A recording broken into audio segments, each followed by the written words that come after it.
Coronary artery disease coronary ആർട്ടറികളിൽ വരുന്ന രോഗത്തെയാണ് coronary artery disease. ആ coronary ആർട്ടറികളിൽ വരുന്ന രോഗത്തെയാണ് കൊറോണറി ആർട്ടറി ഡിസീസ്. കൂടുതലായിട്ടും ഇതിലാണ് കൂടുതലായിട്ട് കാണുക. ഈ LAD, ലെഫ്റ്റ് ആൻറ്റിയർ ഡിസെൻഡിങ് എന്ന് പറയുന്ന ഈ ആർട്ടറിയിൽ. വിഷയത്തെക്കുറിച്ച് സംസാരിക്കണം. ഇത് നമ്മൾ ഹൃദ്രോഗത്തെ പറ്റിയുള്ള ഒരു ചർച്ചയുടെ തുടക്കം ഇടുകയാണ്. ഹൃദ്രോഗം എന്ന് പറയുമ്പോൾ ഹൃദയത്തിൽ വരുന്ന എല്ലാ രോഗങ്ങളും വരും. പക്ഷേ നമ്മളതിൽ ഒരു ഭാഗം മാത്രം കൊറോണറി ആർട്ടറി ഡിസീസ് എന്ന് പറയുന്ന ഒരു വിഭാഗത്തെ പറ്റി മാത്രമാണ് നമ്മളിന്ന് ചർച്ചയ്ക്ക് തുടങ്ങുന്നത്. കൊറോണറി ആർട്ടറി ഡിസീസ് എന്ന് പറഞ്ഞാൽ, കൊറോണറി ആർട്ടറി എന്നുള്ളത് ഹൃദയത്തിലേക്ക് രക്തം സപ്ലൈ ചെയ്യുന്ന രക്തക്കുഴലുകളെയാണ് കൊറോണറി ആർട്ടറി എന്ന് പറയുന്നത്. ആ കൊറോണറി ആർട്ടറികളിൽ വരുന്ന രോഗത്തെയാണ് കൊറോണറി ആർട്ടറി ഡിസീസ്. ഈ രോഗം എന്ന് പറഞ്ഞാൽ കൊറോണറി ആർട്ടറിയിൽ വരുന്ന തടസ്സം മൂലം ഉണ്ടാകുന്ന അസുഖം. അതാണ് പ്രധാനമായിട്ടും ഈ കൊറോണറി ആർട്ടറി ഡിസീസ്. ഇതിന് മറ്റു രീതിയിൽ പറഞ്ഞാൽ നമ്മൾക്ക് വരുന്ന ഹാർട്ട് അറ്റാക്കിനോടനുബന്ധിച്ചുള്ള നെഞ്ഞുവേദന, ഇതെല്ലാം ഈ വിഭാഗത്തിൽ പെടും. ഇപ്പോൾ ഒരു വീട്ടിൽ 5 ആളുണ്ടെങ്കിൽ നമ്മുടെ കേരളത്തിൽ അതിൽ ഒരാളെങ്കിലും ഈ അസുഖമായിട്ട് മരണപ്പെടും. കേരളത്തിൽ മരണപ്പെടുന്ന ആളുകളിൽ 21% പേര് ഈ കൊറോണറി ആർട്ടറി ഡിസീസ് മൂലം ഉണ്ടാകുന്ന പ്രശ്നങ്ങളാലാണ് മരണപ്പെടുന്നത്. അപ്പോൾ കേരളത്തിൽ ഏകദേശം 3 ലക്ഷം മരണങ്ങളാണ് ഒരു വർഷം സംഭവിക്കുന്നത്. അപ്പോൾ ഈ രോഗം മൂലം മരിക്കുന്നവരുടെ എണ്ണം ഏകദേശം 60,000 പേരോളം കേരളത്തിൽ മാത്രം വരും ഒരു വർഷം. ലോകമാകെ നമ്മൾ എടുത്തു നോക്കിയാൽ ഒരു ഏകദേശം 900 കോടി ജനങ്ങളാണ് ഇന്ന് ലോകത്തുള്ളത്. ഈ 900 കോടി ജനങ്ങളിൽ ഏതാണ്ട് 125 കോടി ജനങ്ങൾ മരിക്കുന്നത് ഈ കൊറോണറി ആർട്ടറി ഡിസീസ് വഴി മാത്രമാണ്. അതിൻ്റെ ഈ കൊറോണറി ആർട്ടറി ഡിസീസ് എന്ന് പറഞ്ഞാൽ രക്തക്കുഴലുകളെയും ഹൃദയത്തെയും ബാധിക്കുന്ന അസുഖങ്ങളുടെ ഒരു വിഭാഗം മാത്രമാണ്. മൊത്തത്തിൽ പറയുകയാണെങ്കിൽ കാർഡിയോ വാസ്കുലർ ഡിസീസ് എന്നാണ് നമ്മളിതിൽ പറയുക. അതായത് ഹൃദയത്തെയും രക്തക്കുഴലുകളെയും മൊത്തത്തിൽ ബാധിക്കുന്ന രോഗമാണ്. അപ്പോൾ അതിൽ ഒരു വിഭാഗമാണ് ഈ കൊറോണറി ആർട്ടറി ഡിസീസ്. അതായത് ഹൃദയത്തിൽ മാത്രമുള്ള രക്തക്കുഴലുകളെ ബാധിക്കുന്നതിനാണ് കൊറോണറി ആർട്ടറി ഡിസീസ്. മൊത്തത്തിൽ വരുന്ന ശരീരത്തിൽ വരുന്ന മുഴുവൻ രക്തക്കുഴലുകളെയും പിന്നെ ഹാർട്ടിലുള്ള രക്തക്കുഴലുകളെയും ബാധിക്കുന്നതിന് നമ്മൾ ഒരു പൊതുപേരാണ് കൊടുക്കുന്നത്, കാർഡിയോ വാസ്കുലർ ഡിസീസ്. കാർഡിയോ എന്ന് വെച്ചാൽ ഹൃദയം, വാസ്കുലർ എന്ന് പറഞ്ഞാൽ രക്തക്കുഴൽ. അപ്പോൾ ഹൃദയത്തെയും രക്തക്കുഴലുകളെയും ബാധിക്കുന്ന മൊത്തം അസുഖങ്ങൾക്ക് പറയുന്ന പേരാണ് കാർഡിയോ വാസ്കുലർ ഡിസീസ്. ഈ കാർഡിയോ വാസ്കുലർ ഡിസീസിൻ്റെ കണക്കെടുത്താൽ ഇന്നിപ്പോൾ ലോകത്തിൽ ജീവിച്ചിരിക്കുന്ന 900 കോടി ജനങ്ങളിൽ 300 കോടി ജനങ്ങളും മരിക്കുന്നത് ഇതുമൂലമായിരിക്കും, കാർഡിയോവാസ്കുലർ ഡിസീസ് ആയിരിക്കും. അതായത് ഏകദേശം 35% ആളുകൾ കാർഡിയോവാസ്കുലർ ഡിസീസ് മൂലമായിരിക്കും മരിക്കുക. അതിൽ ഏകദേശം പകുതിയോളം പേര് ഈ കൊറോണറി ആർട്ടറി ഡിസീസ് മൂലമായിരിക്കും മരിക്കുക. അതായത് ഹാർട്ടിൻ്റെ മാത്രം പ്രശ്നം കൊണ്ട് മാത്രമാണ് മരിക്കുക. കേരളത്തിൽ ഇന്ന് ഒരു വർഷം ശരാശരി 500,000 ആൻജിയോപ്ലാസ്റ്റി ചെയ്യുന്നുണ്ട്. 500,000 ആൻജിയോപ്ലാസ്റ്റി ഒരു വർഷം കേരളത്തിൽ മാത്രം ചെയ്യുന്നുണ്ട്. അതിനനുസരിച്ചുള്ള ബൈപ്പാസ് സർജറിയും ചെയ്യുന്നുണ്ട്. അപ്പോൾ നമുക്ക് ഏറെക്കുറെ മനസ്സിലാകും ഈ എത്ര വിപുലമായ ഒരു പ്രശ്നമാണ്, ഒരു ആരോഗ്യ പ്രശ്നമാണ് ഈ ഹാർട്ടിൽ വരുന്ന ഈ രക്തക്കുഴലുകളുടെ ബ്ലോക്ക് മൂലം ഉണ്ടാകുന്നതെന്ന് നമുക്ക് മനസ്സിലാക്കാൻ സാധിക്കും. മൊത്തം എടുത്തപ്പോൾ അമേരിക്കയിലെ മാത്രം എടുത്തു കഴിഞ്ഞാൽ ഇതിനു വേണ്ടി മാത്രം ഒരു വർഷം ചിലവാകുന്നത് 3 ലക്ഷം കോടി രൂപയാണ്. 3 കോടിയല്ല, 30 കോടിയല്ല, 3000 കോടിയല്ല, 3 ലക്ഷം കോടി രൂപയാണ് അമേരിക്കയിൽ ഇതിനു വേണ്ടി മാത്രം ചികിത്സാ ചെലവുകളായിട്ട് മാത്രം വരുന്നത്. അപ്പോൾ ലോകവാസികൾ കണക്കാക്കി എത്രയും അപ്പം അത്ര വിപുലമായ ഒരു പ്രശ്നമാണ് ഈ കൊറോണറി ആർട്ടറി ഡിസീസ്. ഇനി എന്താണ് ഈ കൊറോണറി ആർട്ടറി? ഈ കൊറോണറി ആർട്ടറി ഡിസീസ് എന്ന് പറഞ്ഞു കഴിഞ്ഞാൽ എന്താണെന്നുള്ളതിനെ പറ്റി ഒരു ചെറിയൊരു വിശദീകരണം തരാം. ഇത് ഹൃദയത്തിൻ്റെ മുകളിലെ ചേമ്പേഴ്സ് രണ്ടെണ്ണം, എട്രിയം എന്ന് പറയും. ഇത് അടിയിലെ ചേമ്പേഴ്സ് വെൻട്രിക്കിൾ എന്ന് പറയും. ഈ വെൻട്രിക്കിളിൽ നിന്നാണ് ഹൃദയത്തിൻ്റെ പുറത്തേക്ക് രക്തം പമ്പ് ചെയ്യുന്ന രണ്ട് കോയിലുകളുള്ളത്. ഇത് ലെഫ്റ്റ് വെൻട്രിക്കിൾ. ഈ ലെഫ്റ്റ് വെൻട്രിക്കിളിൽ നിന്നാണ് ഈ ശുദ്ധരക്തം ശരീരത്തിൽ മൊത്തം പമ്പ് ചെയ്യുന്നത്.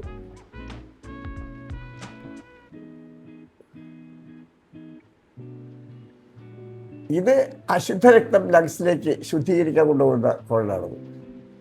ഈ ശുദ്ധരക്തം പമ്പ് ചെയ്യുന്ന ഈ കുഴലിന് പറയുന്ന പേര് അയോർട്ട എന്ന് പറയും. ഈ അയോർട്ടയുടെ തുടക്കത്തിൽ രണ്ട് ചെറിയ രക്തക്കൊഴലുകൾ ഹൃദയത്തിലേക്ക് രക്തം കൊടുക്കാനായിട്ട് പുറപ്പെടുന്നുണ്ട്.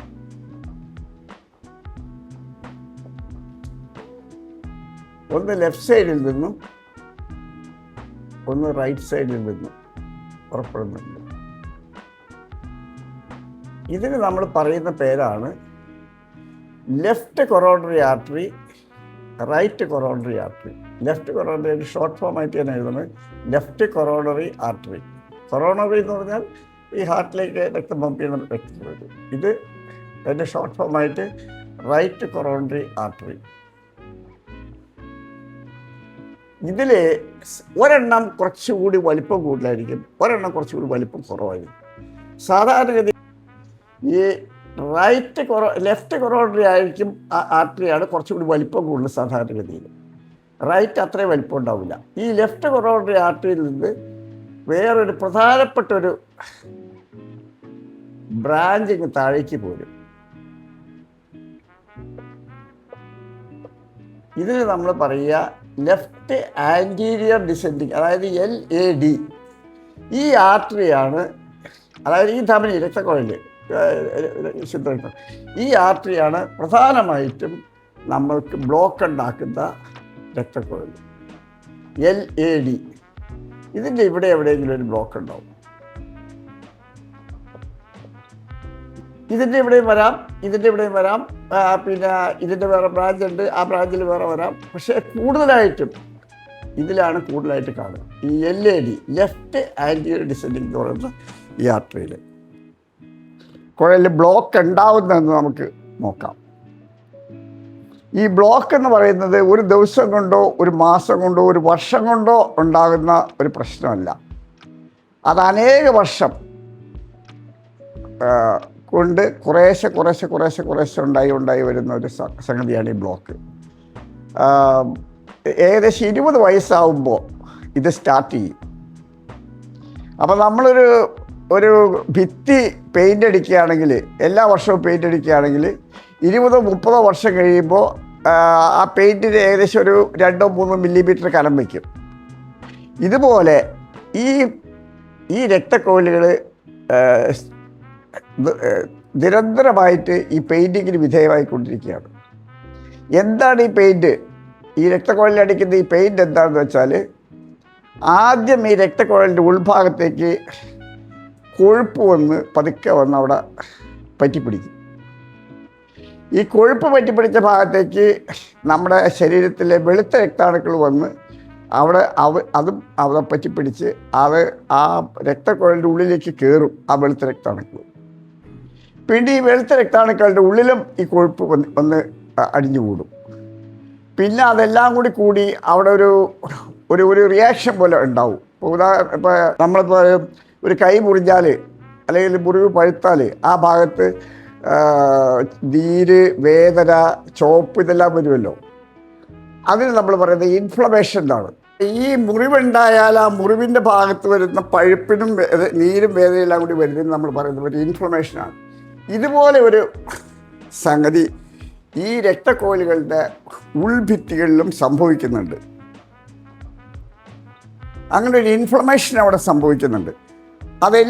ഇതെല്ലാത്തിൻ്റെയും കൂടി പ്രവർത്തനം കൂടി വരുമ്പോൾ ഈ ഭാഗത്ത് ഇതെല്ലാം കൂടി അടിഞ്ഞുകൂടി കുറേശ്ശെ അടിഞ്ഞുകൂടി ഒരു കട്ടയായിട്ട് മാറും.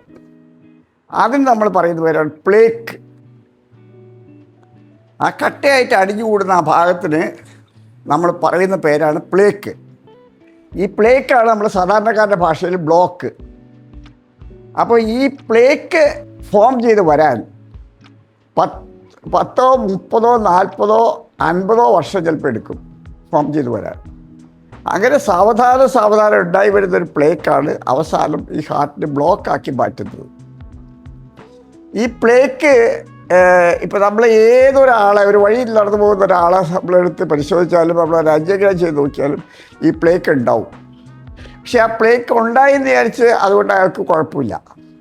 നമ്മുടെ രക്തക്കുഴലുകളിൽ ഏകദേശം ഒരു 60%, 70% വരെയും ഈ പ്ലേക്ക് വന്ന് അടഞ്ഞാലും നമുക്ക് പ്രശ്നമില്ല. ആ ബാക്കിയുള്ള ഭാഗത്ത് കൂടിയുള്ള രക്തോട്ടം കൊണ്ട് തന്നെ നമ്മുടെ ആവശ്യങ്ങൾ നടന്നു പോകും, ഹാർട്ടിൻ്റെ പ്രത്യേകിച്ചും. അപ്പോൾ ഹാർട്ടിൽ ഒരു 70% വരെയും ഈ പ്ലേക്ക് വന്നുകൊണ്ട് ബ്ലോക്ക് വന്നാലും ബാക്കിയുള്ള 30% ഭാഗത്ത് കൂടി രക്തം പോയാൽ മതി, ഹാർട്ടിന് പ്രശ്നമൊന്നുമില്ല. അതിന് മേലെ വരുമ്പോൾ ഹാർട്ടിന് രക്തത്തിൻ്റെ ഓട്ടം തികയാതെ വരും. അപ്പോഴാണ് ലക്ഷണങ്ങൾ പുറത്തു വരിക, ഹാർട്ടിൻ്റെ ലക്ഷണങ്ങൾ പുറത്തു വരിക. അപ്പോൾ ആൾക്ക് ഹൃദ്രോഗത്തിൻ്റെ ലക്ഷണങ്ങൾ പുറത്തു വരുന്നത് അനേക വർഷം അയാളുടെ ഹൃദയത്തിൻ്റെ രക്തക്കുഴലിൽ അടിഞ്ഞുകൂടിയ ഈ മാലിന്യങ്ങളുടെ ഒരു പരിസമാപ്തിയിലെത്തുമ്പോഴാണ് ഇയാൾക്ക് ഈ ലക്ഷണങ്ങൾ കണ്ടുകൊടുക്കുക. അപ്പോൾ ഒരു ആൾക്ക് ഏകദേശം ചിലർക്കൊരു 40 വയസ്സ്, ചിലർക്കൊരു 50 വയസ്സ്, ചിലർക്കൊരു 60 വയസ്സ്, ചിലർക്കൊരു 70 വയസ്സ്, ചിലർക്ക് 80 വയസ്സ്, ഇതൊക്കെ ആകുമ്പോഴാണ് ഈ പ്ലേക്ക് ഈ 70% വരെ എത്തുക. ചില ആളുകളിൽ ഈ പ്ലേക്ക് ഒരു 50% മേലെ ആയാലും ചെറിയ ലക്ഷണങ്ങളൊക്കെ ഉണ്ടാവും. പക്ഷേ പൊതുവേ ഒരു 70% ആയാൽ മാത്രമേ ഈ ലക്ഷണങ്ങൾ വരുള്ളൂ. അപ്പോൾ ഈ ലക്ഷണങ്ങൾ എന്താണെന്ന് വെച്ചാൽ ഒരു പല ഗ്രേഡിലാണ് നമ്മൾ കൂട്ടുക. അതായത് ചെറിയ ഇങ്ങനെ ഒരു തടസ്സം വന്നു, ആ രക്തോട്ടം കുറച്ച് കുറഞ്ഞു, ആ ഒരു സ്റ്റേജ് ഒന്ന്. പിന്നെ വേറൊരു സ്റ്റേജ് ഉള്ളത് അത് പൂർണ്ണമായിട്ട് അടയുന്നൊരു സ്റ്റേജ്. ആ പൂർണ്ണമായിട്ട് അടയുന്ന സ്റ്റേജിനാണ് നമ്മൾ ഹാർട്ട് അറ്റാക്ക് എന്ന് പറയുക. ഈ ഭാഗികമായിട്ട് മാത്രം ഇങ്ങനെ അടഞ്ഞിട്ട് രക്തോട്ടം കുറഞ്ഞിട്ട് വരുന്ന ബുദ്ധിമുട്ടിനാണ് നമ്മൾ അഞ്ചൈന പെക്ടറിസ് എന്ന് പറയുക.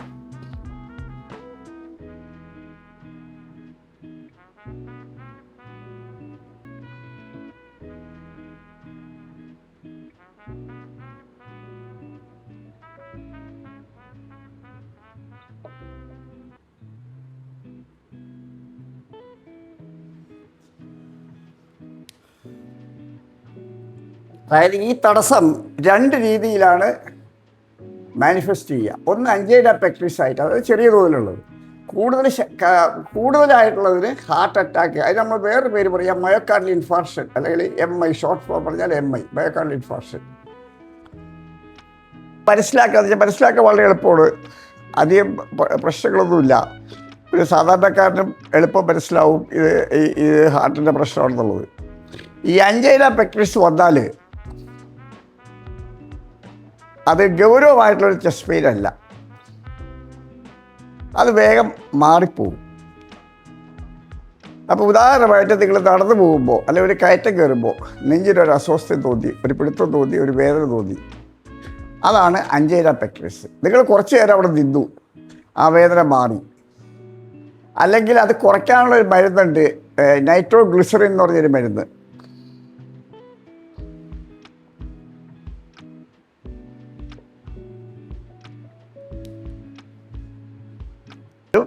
ഇതിൻ്റെ വേദന കുറയും, അഞ്ചൈന പെക്ടറിസിൻ്റെ വേദന കുറയും. അതൊരു 5 മിനിറ്റ് വെയിറ്റ് ചെയ്യുക, പോയില്ല വേദന മാറിയില്ല, ഒന്നും കൂടി ഇട്ട് നോക്കുക. എന്നിട്ടും വേദന കുറയണില്ലെങ്കിൽ അത് അഞ്ചൈന പെക്ടറിസ് അല്ല. സാധാരണഗതിയിൽ അഞ്ചൈന പെക്ടറിസ് വന്നാൽ നമ്മൾക്ക് കുറച്ച് നേരം നിൽക്കുകയോ ഇരിക്കുകയോ കിടക്കുകയോ ചെയ്ത് കഴിഞ്ഞാൽ ആ വേദനയ്ക്ക് മാറും. അല്ല അത് മാറാതെ നിൽക്കുകയാണെങ്കിൽ ഈ നൈട്രോഗ്ലിസറിൻ എന്ന് പറഞ്ഞൊരു ഗുളിക നാക്കിൻ്റെ ഇട്ട് നോക്കുക. എന്നിട്ടും മാറുന്നില്ലെങ്കിൽ അത് അഞ്ചൈന പെക്ടറിസ് അല്ല, അതൊന്നുകിൽ ശരിക്കുള്ളൊരു ഹാർട്ട് അറ്റാക്ക് ആവാം, അല്ലെങ്കിൽ അത് ഹാർട്ടുമായിട്ട് ബന്ധപ്പെട്ടുള്ള വേദനയായിരിക്കണമെന്നില്ല. അപ്പോൾ ഒരു 10 മിനിറ്റ് 5 മിനിറ്റൊക്കെ പരമാവധി നിൽക്കുള്ളൂ. ഒരു 10 മിനിറ്റിൽ മേലെ നിൽക്കുന്ന ഒരു വേദനയാണെന്ന് വിചാരിച്ചോളൂ. അങ്ങനെയാണെങ്കിൽ അത് അഞ്ചീന പെക്ടറിസ് അല്ല, ഒന്നുകിൽ അതൊരു ഹാർട്ട് അറ്റാക്ക് ആയിരിക്കാം, അല്ലെങ്കിൽ വേറെ എന്തെങ്കിലും കാരണം കൊണ്ടുള്ളൊരു വേദനയായിരിക്കാം. പൊതുവേ ഒരു ഹാർട്ട് അറ്റാക്കിൻ്റെ വേദന വരുമ്പോൾ അതൊരു അസഹ്യമായ വേദനയായിരിക്കും. ഈ അഞ്ചീന പെക്ടറിസിൻ്റെ വേദന അത്ര അസഹ്യമായിട്ടുള്ള വേദന വരില്ല. ഒരു അസഹ്യമായിട്ടുള്ള വേദനയായിരിക്കും. അതിന് ചില പ്രത്യേകതകളൊക്കെ ഉണ്ട്. ആ വേദന വരുമ്പോൾ നെഞ്ചിങ്ങനെ പൊട്ടിപ്പോകുന്ന രീതിയിൽ നമുക്ക് തോന്നാം. താടിയിലേക്ക് വേദന വരാം, അല്ലെങ്കിൽ കഴുത്തിലേക്ക് വേദന വരാം, ഇവിടം വരെയും ഈ ചെവിയുടെ അവിടം വരെയും വേണമെങ്കിൽ പോകാം. അല്ലെങ്കിൽ ഈ കൈപ്പലയുടെ 2 ഭാഗത്ത് മാത്രം ഉൾഭാഗത്ത് വേദന ഉണ്ടാവാം. അല്ലെങ്കിൽ ഇത് വേദന ഒന്നും വേണമെന്നില്ല, പേഷ്യൻ്റ് ഒരു ഇതും ഉണ്ടാവില്ല. ചിലപ്പോൾ BP കുറയുകയായിരിക്കും ചെയ്യാം, വേദനയൊന്നും ഉണ്ടാവില്ല. പേഷ്യൻ്റുകൾ BP കുറഞ്ഞ് തല കറങ്ങി പേഷ്യൻ്റ് ആശുപത്രിയിലാക്കി നമുക്ക് പ്രഷർ കുറഞ്ഞിട്ടുണ്ട്. ചിലപ്പോൾ കാരണം ഇതായിരിക്കാം. അല്ലെങ്കിൽ ചിലപ്പോൾ ഈ നെഞ്ഞുവേദനയായിട്ട് വരണമെന്നില്ല, പേഷ്യൻ്റ് വയറിൻ്റെ മോൾഭാഗത്തുള്ള വേദനയായിട്ട് വരാം.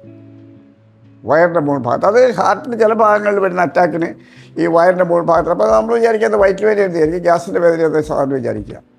അല്ലെങ്കിൽ ചിലപ്പോൾ നമുക്ക് ദഹനക്കേടായിട്ട് തോന്നാം. അല്ലെങ്കിൽ ചിലർക്ക് ഇതൊന്നുമല്ല, ചിലപ്പോൾ ക്ഷീണമായിട്ട് മാത്രം വരും. അപ്പോൾ പല രീതിയിലും ഈ ഹാർട്ട് അറ്റാക്കിൻ്റെ വേദന മിക്കവാറും കേസുകളിൽ വ്യക്തമായിട്ടുള്ള രീതിയിലായിരിക്കും. മറ്റ് പല കേസുകളിലും ഇതുപോലെയുള്ള മറ്റ് ലക്ഷണങ്ങളായിട്ട് കാണുമ്പോൾ ചിലപ്പോൾ ഛർദിയായിട്ട് ആയിരിക്കും, ചിലപ്പോൾ ഛർദി വേർപ്പുമായിട്ടായിരിക്കും വരിക. അങ്ങനെയൊക്കെയുള്ള രീതിയിൽ ചില കേസുകൾ. അപ്പോൾ അതെല്ലാം നമ്മൾ അറിഞ്ഞിരുന്നു കഴിഞ്ഞാൽ അത് നമുക്കിതിലേക്കുള്ള ഒരു നമുക്ക് സംശയിക്കാനുള്ളൊരു കാരണമായിട്ട് മാറും. കാരണം എന്താണെന്ന് വെച്ചാൽ, ഒരു ഹാർട്ട് അറ്റാക്ക് വന്നാൽ നമ്മൾ ഉടനടി ചെയ്യുന്ന കാര്യങ്ങൾ വെച്ചാണ് ആ പേഷ്യൻ്റ് രക്ഷപ്പെടാതിരിക്കുകയും ചെയ്യാം. സമയം വൈകും തോറും മരണനിരക്ക് വളരെയധികം കൂടും. അപ്പോൾ തുടക്കത്തിലേ തന്നെ അത് നമുക്ക് മനസ്സിലായാൽ, ഇപ്പോൾ ഉദാഹരണമായിട്ട് ചെസ്റ്റ് പെയിൻ അല്ല, പേഷ്യൻ്റ് വെറുതെ ഛർദ്ദിച്ചു, ശരീരമൊക്കെ വിയർത്തു, അല്ലെങ്കിൽ പേഷ്യൻ്റ് തലകറങ്ങി കുഴഞ്ഞു വീണു, അല്ലെങ്കിൽ പേഷ്യൻ്റ് വയറിൻ്റെ മുകൾഭാഗത്ത് വേദന വന്നു, അല്ലെങ്കിൽ പേഷ്യൻ്റ് ദഹനക്കേട് പോലെ തോന്നി, അല്ലെന്നുണ്ടെങ്കിൽ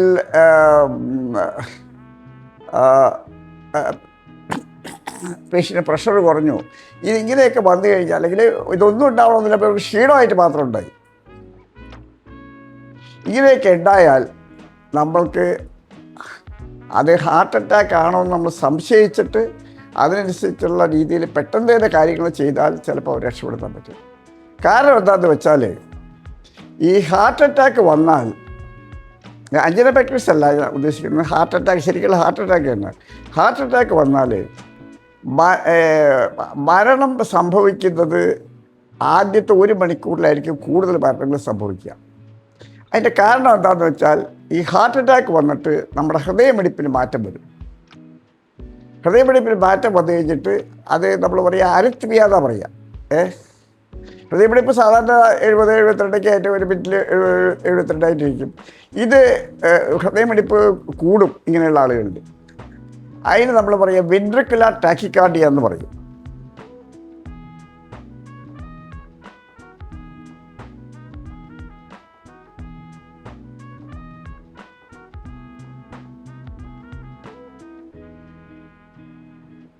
ടാക്കിക്കാർഡിയ എന്ന് പറയുന്നത് ഹാർട്ട് റേറ്റ് കൂടുന്നത്, അതായത് പൾസ് റേറ്റ് ഇപ്പോൾ 72, 150, 110, 120, 130 ആയിട്ട് കൂടുമ്പോഴാണ് നമ്മളതിൻ്റെ ടാക്കിക്കാർഡിയ എന്ന് പറയുന്നത്. വെൻട്രിക്കുലർ ടാക്കിക്കാർഡിയ എന്ന് പറയുന്നത് ഇതാണ് വെൻട്രിക്കിൾസ്, ഇതിൽ നിന്ന് ഉത്ഭവിക്കുന്ന ആ ടാക്കിക്കാർഡിയ, അതിനാണ് വെൻട്രിക്കുലർ ടാക്കിക്കാർഡിയ എന്ന് പറയുന്നത്. ഇത് ഹാർട്ട് അറ്റാക്ക് വന്നാൽ ആദ്യം വരുന്ന ഒരു ഹൃദയമിടിപ്പിൽ വരുന്നൊരു മാറ്റം വെൻട്രിക്കുലർ, അതിൻ്റെ പുറകെ വരുന്നതാണ് വെൻട്രിക്കുലർ ഫിബ്രിലേഷൻ. വരുന്നതാണ് വെൻട്രിക്കുലർ ഫിബ്രിലേഷൻ. അപ്പോൾ ഈ വെൻട്രിക്കുലർ ടാക്കിക്കാർഡിയ വരുമ്പോൾ തന്നെ നമ്മളത് മനസ്സിലാക്കിയിട്ട് അതിനുള്ള പ്രതിവിധി ചെയ്ത് കഴിഞ്ഞാൽ ഹാർട്ട് 10, 200, 250 പ്രാവശ്യം 1 മിനിറ്റിൽ പിടിക്കും. പക്ഷേ ആ മിടിപ്പോട് യാതൊരു കാര്യമില്ല, ഇതിൽ നിന്നും പമ്പ് ചെയ്യൽ നടക്കില്ല. ആ മിടിപ്പ് ഇൻഇഫക്റ്റീവാണ്. ഈ വെൻട്രിക്കിളിൽ നിന്ന് രക്തം ഈ അയോർട്ട വഴിക്ക് പമ്പിയിൽ നടക്കില്ല. പിടിപ്പ് ഇതിങ്ങനെ പിടിച്ചുകൊണ്ടിരിക്കും, പക്ഷേ പമ്പിങ് നടക്കില്ല. അപ്പോൾ അങ്ങനെ വരുമ്പോൾ ശരീരം മൊത്തം പ്രവർത്തനരഹിതമാകും. ഏതാനും മിനിറ്റുകൾക്കുള്ളിൽ ആൾ മരണം സംഭവിക്കും. മണിക്കൂറിലാണത് വരിക. അപ്പോൾ ഈ ആദ്യത്തെ മണിക്കൂറിൽ തന്നെ വേണ്ട പ്രഥമ ശുശ്രൂഷ നൽകുക, ബാക്കി ഉള്ള കാര്യങ്ങൾ ചെയ്യുക. ഇപ്പോൾ വെൻട്രിക്കുലർ ഡിഫിബ്രിലേഷൻ പറഞ്ഞാൽ, ഡീഫിബ്രിലേഷൻ എന്ന് പറഞ്ഞാൽ ഒരു പരിപാടിയാണ്. അതൊരു കറണ്ടിൻ്റെ ഒരു കണക്ട് ചെയ്തിട്ടുള്ള ഒരു സാധനം നമ്മുടെ ചെസ്റ്റിലേക്ക് വെച്ചിട്ട് അത് ഓപ്പറേറ്റ് ചെയ്ത് കഴിഞ്ഞ് കഴിയുമ്പോൾ ഈ ഹാർട്ട് റേറ്റ് നോർമലിലേക്ക് വരും. അതിന് ഡീഫിബ്രിലേഷൻ എന്നാണ് പറയുക. അത് പല സ്ഥലങ്ങളിലും പല രാജ്യങ്ങളിലും ഇപ്പോൾ ഹോസ്പിറ്റലിൻ്റെ ICU സെറ്റപ്പിൽ മാത്രമല്ല, അല്ലാതെ തന്നെ അതൊക്കെ ഏർപ്പെടുത്തി വെച്ചിട്ടുണ്ട്. കാരണം എവിടെയെങ്കിലും വെച്ച് ഇതുണ്ടാകുമ്പോൾ അത് അപ്പോൾ അറിയാവുന്ന ആളുകളാണെങ്കിൽ അവിടെ വെച്ച് തന്നെ അത് കൊടുത്ത് പേഷ്യൻ്റ് രക്ഷപ്പെടുത്താൻ വേണ്ടിയിട്ട് അങ്ങനെയൊക്കെ ചെയ്തിട്ടുണ്ട് പല രാജ്യങ്ങളിലും. നമ്മുടെ ഇവിടെ അങ്ങനെയൊന്നും ആയിട്ടില്ല. പിന്നെ ചെയ്യാവുന്നത്, ഇത് വന്നു കഴിഞ്ഞ് അപ്പോൾ ഇത് പിന്നെ കാർഡിയക് അറസ്റ്റിലേക്കാണ് പിന്നെ പോവുക. വന്നു കഴിഞ്ഞാൽ പിന്നെ ചെയ്യാവുന്നത് കൃത്രിമമായിട്ട്, നമ്മളിപ്പോൾ ഒരു ഫസ്റ്റ് എയ്ഡ് കൊടുക്കുക എന്ന് വെച്ചാൽ കൃത്രിമമായിട്ട് അവർക്ക് ഫസ്റ്റ് എയ്ഡ് കൊടുക്കുക. അതായത് കാർഡിയോ പൾമണറി റീസസിറ്റേഷൻ, CPR.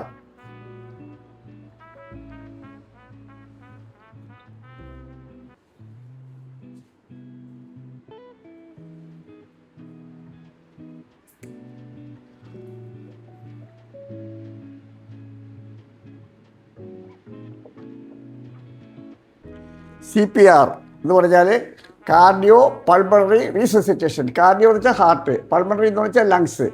അത് രണ്ടിനെയും കൂടി പ്രവർത്തനക്ഷമമാക്കാനുള്ള കൃത്രിമമായിട്ടുള്ള നമ്മൾ നെഞ്ചിലേക്ക് ഇടിച്ചിട്ട് പ്രസ് ചെയ്ത് ചെയ്യുന്ന പിന്നെ അതേസമയം അതേ കൂട്ടത്തിൽ തന്നെ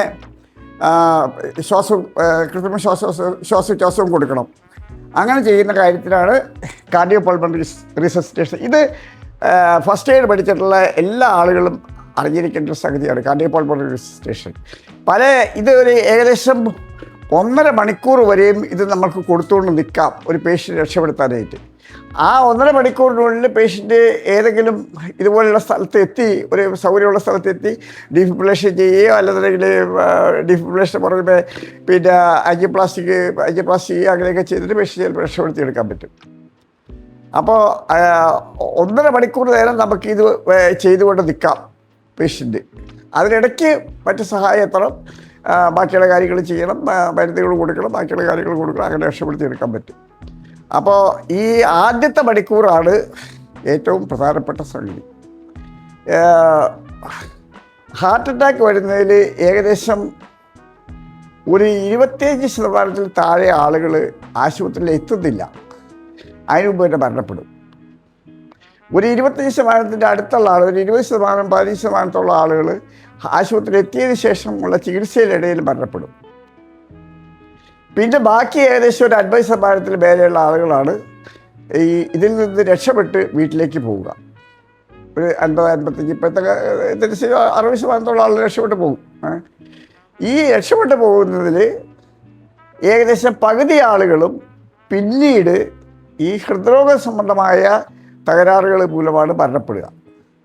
ബാക്കി പകുതിയുള്ള ആളുകളാണ് മറ്റ് രോഗങ്ങൾ മൂലം, വാർദ്ധക്യം മൂലമോ മറ്റ് രോഗങ്ങൾ മൂലം പിന്നീട് മരണപ്പെടുക.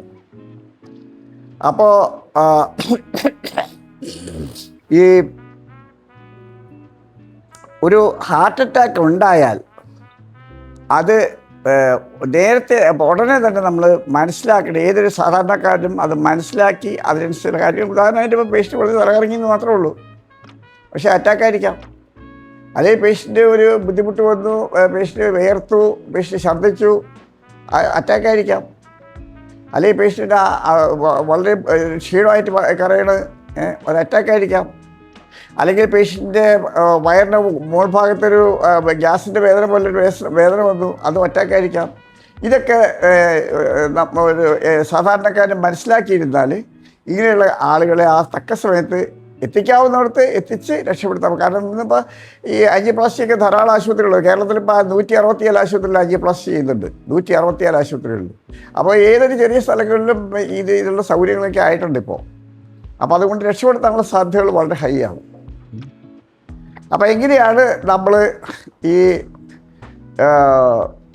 ഇത് മനസ്സിലാക്കുക, ഇത് അറ്റാക്കാണെന്ന് മനസ്സിലാക്കുക. ഇനി വല്ല ടെസ്റ്റുകളൊക്കെ ചെയ്യണമെങ്കിലും അത് അത്ര പ്രധാനമായിട്ടുള്ള സംഗതിയല്ല. നമ്മളിപ്പോൾ പേഷ്യൻ്റ് ലക്ഷണങ്ങൾ വെച്ച് തന്നെ കാര്യങ്ങൾ മനസ്സിലാക്കാൻ പറ്റും. ടെസ്റ്റുകളൊക്കെ ചെയ്യണമെങ്കിൽ ECG എടുത്തു. ECG എടുത്തു കഴിഞ്ഞാൽ എപ്പോഴും ഇത് കുഴപ്പങ്ങൾ കാണിക്കണമെന്നില്ല. ആദ്യം എടുക്കുന്ന ECGയിൽ 3-1 കേസുകളിലും ECG നോർമലായിരിക്കും. അങ്ങനെ ECG നോർമലാണെന്ന് പറഞ്ഞിട്ട് നിങ്ങൾ പേഷ്യൻ്റെ വീട്ടിലേക്ക് വിടുക, അല്ലെന്നുണ്ടെങ്കിൽ എന്തെങ്കിലും ചെയ്ത് കഴിഞ്ഞാൽ അത് ചിലപ്പോൾ അവസാനം പേഷ്യൻ്റ് മരണത്തിലേക്കായിരിക്കും പോവുക. ഇപ്പോൾ ഒരു 2-3 മാസം മുമ്പ് കാനഡയിലൊരു സംഭവം ഉണ്ടായി. ഒരു ഇന്ത്യക്കാരനാണ് ഇതുപോലെ ചെസ്റ്റ് പെയിൻ വന്നു, ആശുപത്രിയിൽ കൊണ്ടുപോയി.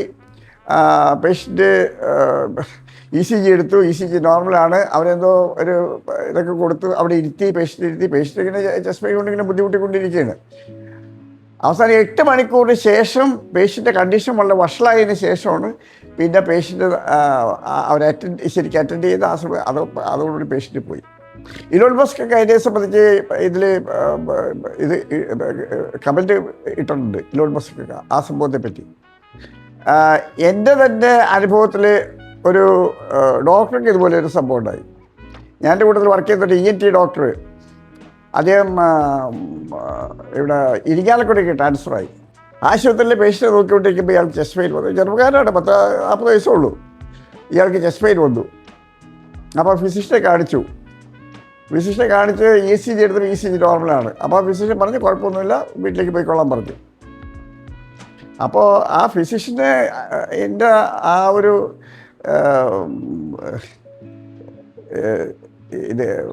ആ മെഡിക്കൽ നോളജിനെ സംബന്ധിച്ച് നമുക്ക് വളരെ പരിതാപകരമാണെന്ന് പറയാൻ പറ്റുള്ളൂ.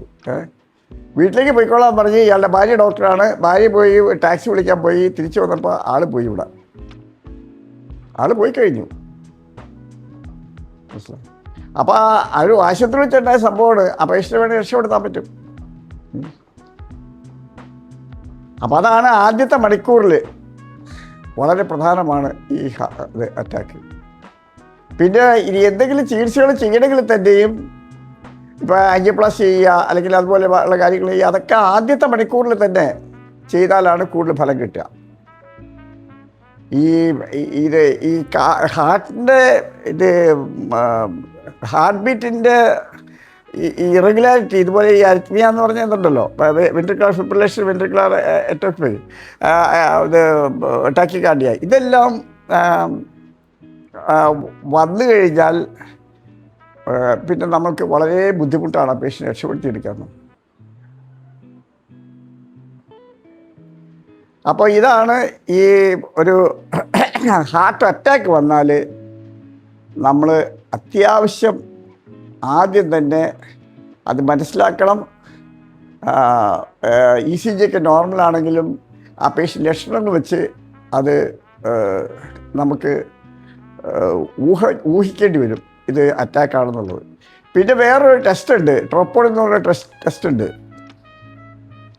ഇത് ബ്ലഡ് ടെസ്റ്റാണത്. ഈ ട്രോപ്പോണിൻ ചെയ്ത് കഴിഞ്ഞാൽ ട്രോപ്പോണിൻ്റെ വാല്യൂ ഹൈ ആയിരിക്കും. അത് ചിലപ്പോൾ പെട്ടെന്ന് ഹൈ ആവണമെന്നില്ല. അതുകൊണ്ട് നമ്മൾ ഇത് ചെയ്തിട്ട് വീണ്ടും നമ്മൾ റിപ്പീറ്റ് ചെയ്യേണ്ടി വരും. ഇപ്പോൾ അത് സംശയാസ്പദമായ കേസുകളിലാണ് ഇതൊക്കെ ആവശ്യപ്പെടുക. അല്ല, നമ്മൾ സംശയമൊന്നുമില്ലാത്ത കേസുകളിൽ ഇതൊന്നും അത്ര വലിയ ആവശ്യമൊന്നും വരില്ല. സംശയാസ്പദമായ കേസാണെങ്കിൽ നമ്മൾ ട്രോപ്പോണിൻ ചെയ്തിട്ട് അത് വാല്യൂ ഹൈ ആവുന്നുണ്ടോ എന്ന് നോക്കിയിട്ട് 1 മണിക്കൂർ റിപ്പീറ്റ് ചെയ്യുക, 3 മണിക്കൂറായിട്ട് റിപ്പീറ്റ് ചെയ്യുക, അങ്ങനെയൊക്കെ നോക്കിയിട്ട് ഹൈ ആയി പോകണമെങ്കിൽ അത് അറ്റാക്കാണോ. അപ്പോൾ മറ്റ് തെളിവുകളൊന്നും ഇല്ലെങ്കിലും മറ്റ് സംശയങ്ങളുണ്ടെങ്കിലും അത് അറ്റാക്കാണെന്ന് നമുക്ക് ഈ ടെസ്റ്റ് കൊണ്ട് അറിയാം.